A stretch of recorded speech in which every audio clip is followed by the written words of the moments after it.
I'm back from vacation and I'm back in the blogs. Let's get into the scoop. And I'm catching feelings, baby.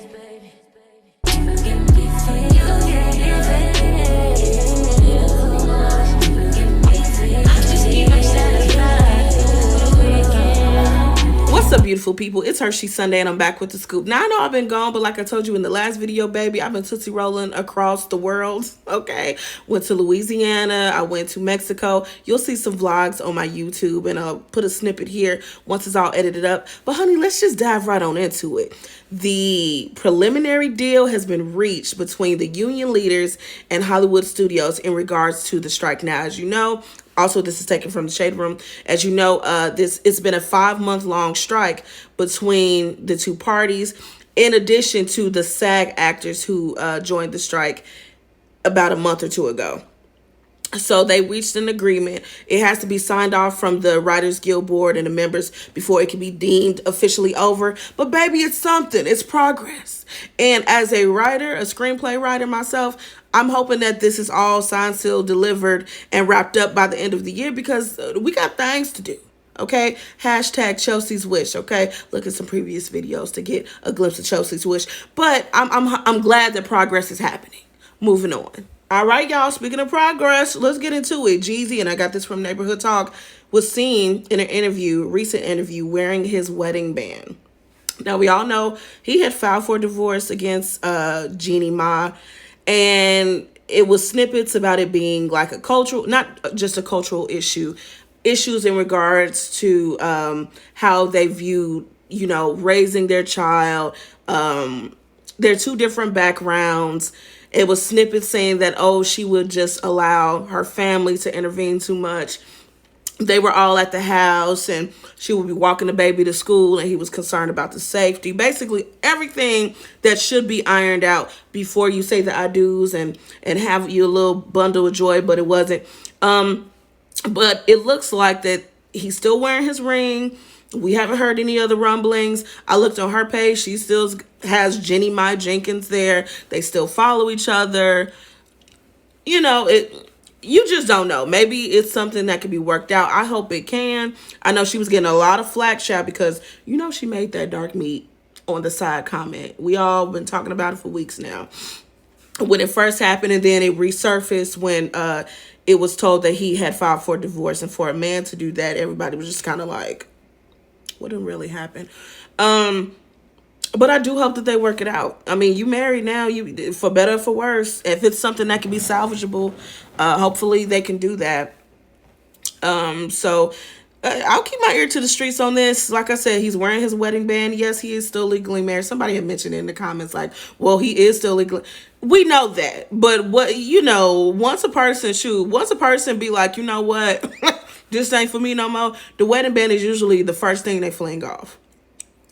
They'll still be living together, legally married, and will not wear wedding bands and all that such. So we'll see if they still together come to New Year's. The holidays rolling around. Maybe they can share them a piece of pumpkin / sweet potato / lotus pie or whatever they be eating, and come and make amends. But moving on. Speaking of making amends, did y'all see the Today Show when Keke Palmer was on there?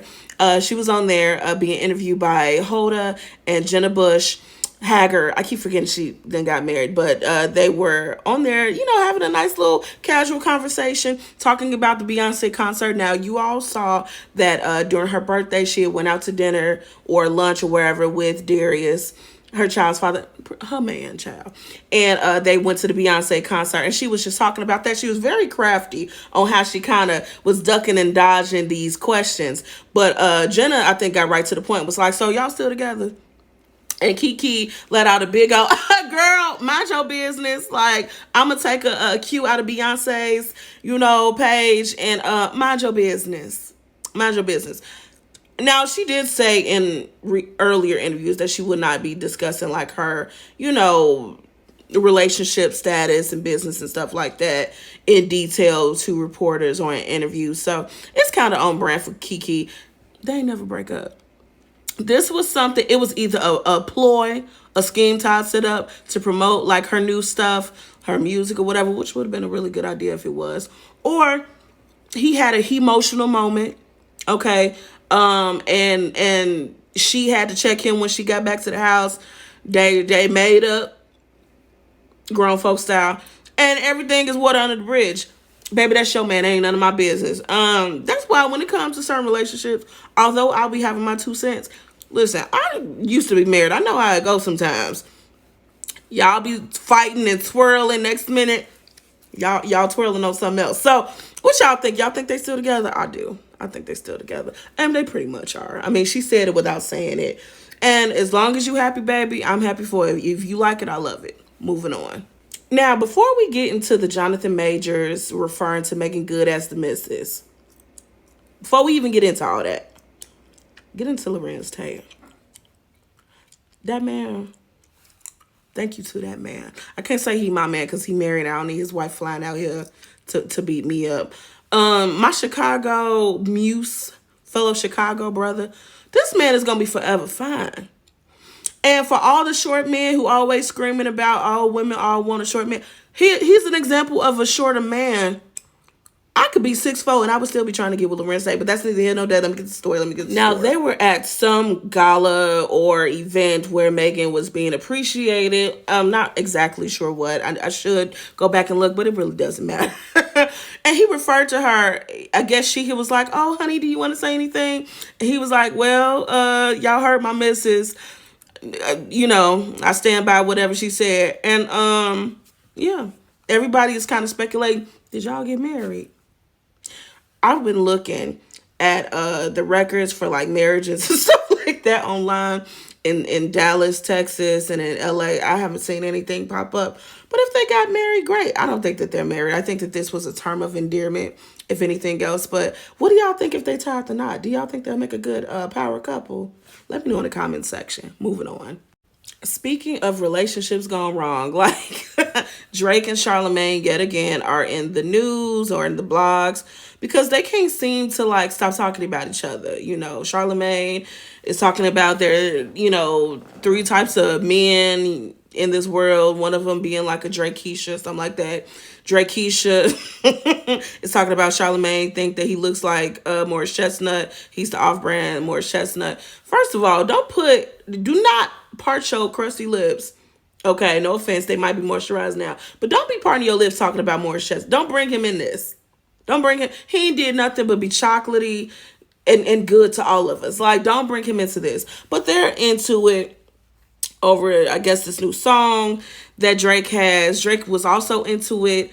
Halle Berry was into it with him because he allegedly was using her image to promote his song Slime. I'm going to be honest, baby, this is some newfangled kid stuff that I don't care nothing about. But I wanted to bring it up because it's in the blogs. Moving on. All right, Scoots, we're rolling into our commercial break. And this is a person who I adore dearly, Daphne Hightower. She is a phenomenal woman, a phenomenal baker, chef.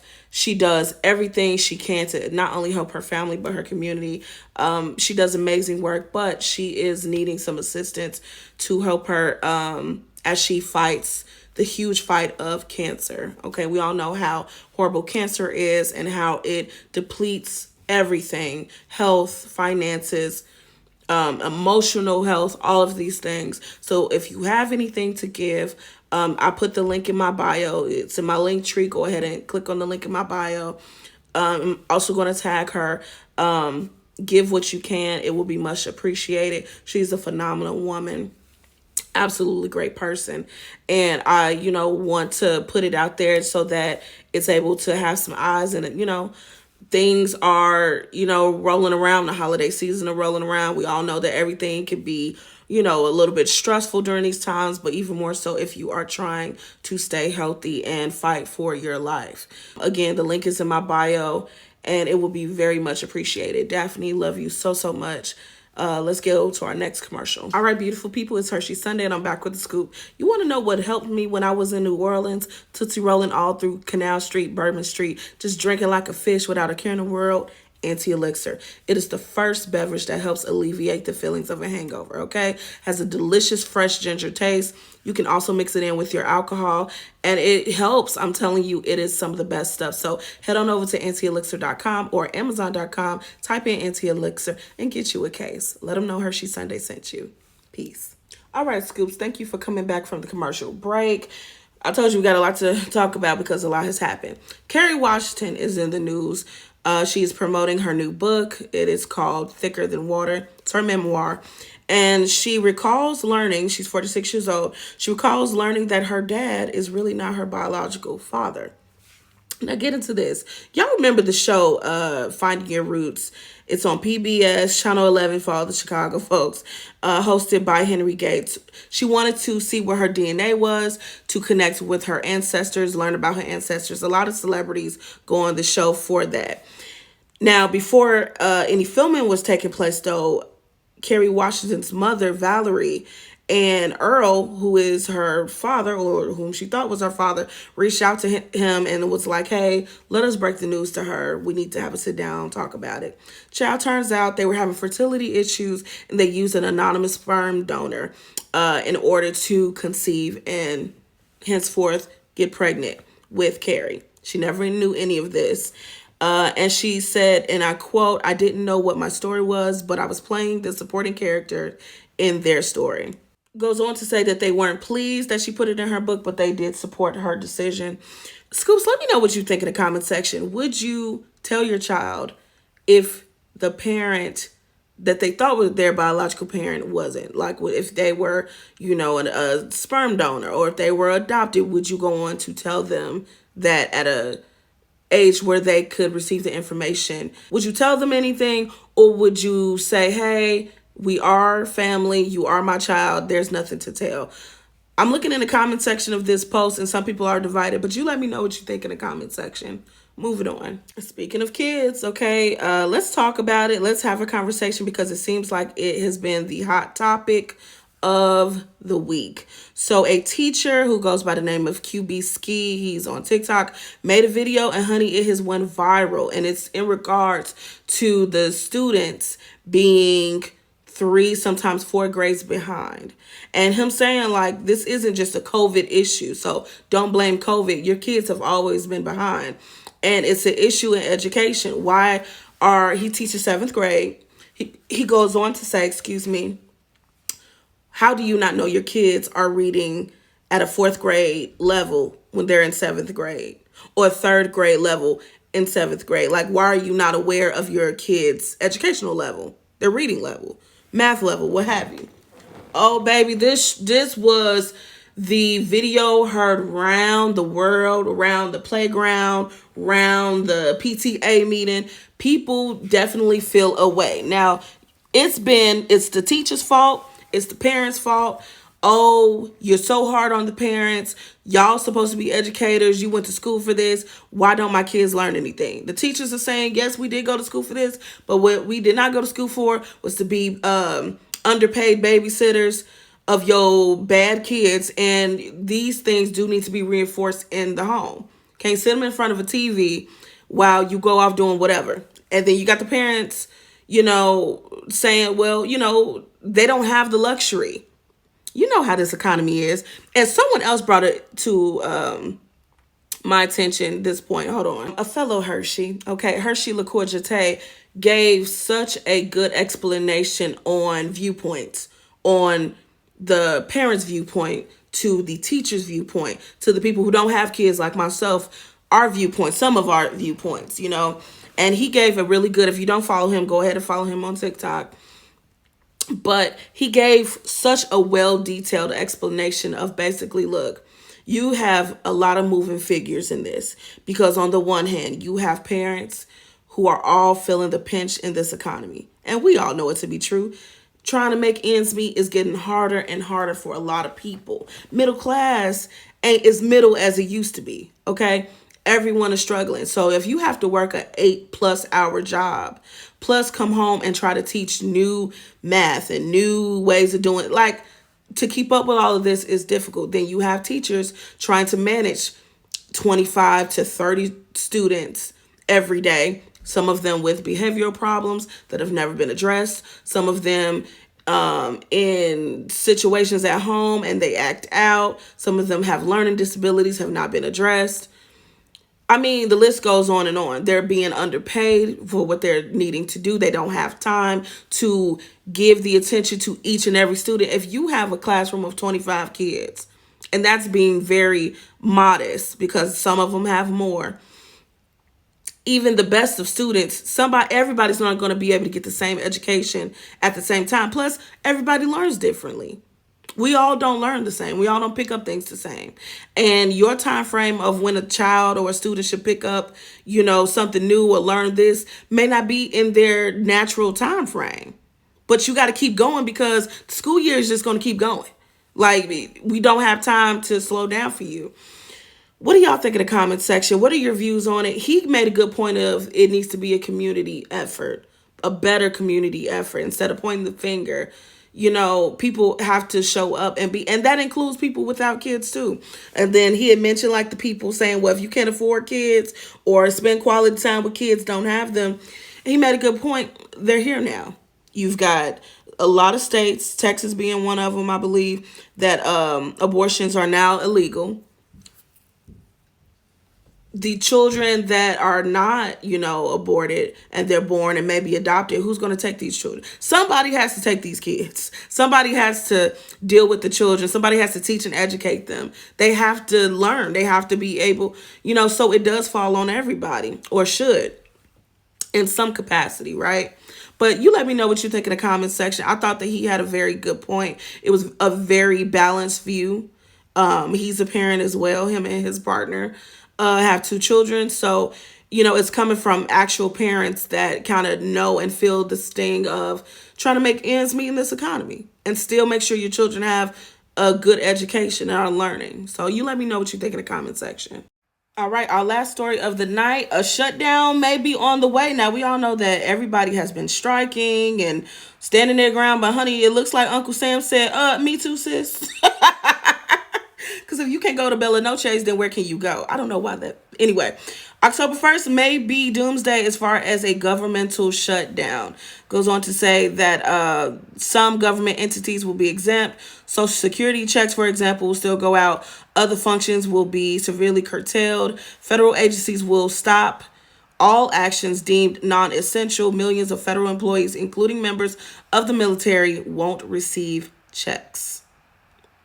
So it goes on to say, let's see. When would a shutdown begin and how long will it last? Says that it will begin October the 1st, effective 12:01 a.m. if Congress does not pass a funding plan that the president will sign into law. And it says, what does the shutdown affect? Millions of people will be delayed in getting their paychecks, including 2 million military personnel and 2 million civilian workers across the nation. Child, yikes on bikes. What do y'all think? Everybody's feeling the pinch. Everybody's feeling the pinch, and it's going to pinch even harder if they don't come to some type of agreement. You let me know what you think in the comment section. All right, Scoops, that's our show for tonight. I want to thank you so much for tuning in. If you haven't subscribed or followed already, baby, go ahead. We love to have you, okay? Don't forget to like, share, follow, and comment for more content. As always, I'm Hershey Sunday, and I'm back with the scoop. Peace.